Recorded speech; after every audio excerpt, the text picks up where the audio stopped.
మొత్తం ఆకాశానికి చిల్లు పడిందేమో అన్నట్టు వర్షం పడుతూనే ఉంది కదా. అందరు ఇంట్లోనే ఉన్నారు, కానీ నేను వంటలు ఏం చేయలేదు. వేడివేడిగా కారంతో అలా తినాలనిపించింది, ఆమ్లెట్లు వేసేసుకుని.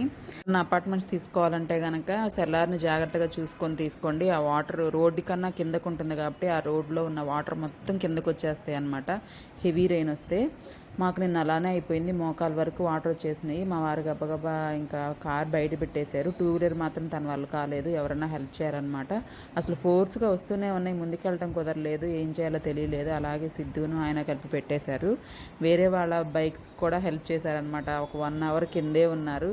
ఏంటంటే రైస్ బ్యాగ్స్ పెడతారు కదా, ఆ షాప్ ఉందన్నమాట. కానీ వాళ్ళకి కూడా మొత్తం నీళ్ళు వచ్చేసినాయి. మరి పాపం వాళ్ళకి ఎంత లాస్ అయిందో కూడా. ఏమీ ఫాలో అవుతున్న వాళ్ళకైతే నాకు దిబ్బరొట్టు అంటే ఎంత ఇష్టమో తెలిసి ఎప్పుడు చేసుకుంటూనే ఉంటాను. ఈసారి ఇలా ట్రై చేశాను అనమాట. చాలా అంటే చాలా బాగుంది, క్రిస్పీగా కదా. స్పెషల్గా మీరేం చేశారు ఈరోజు టిఫిన్?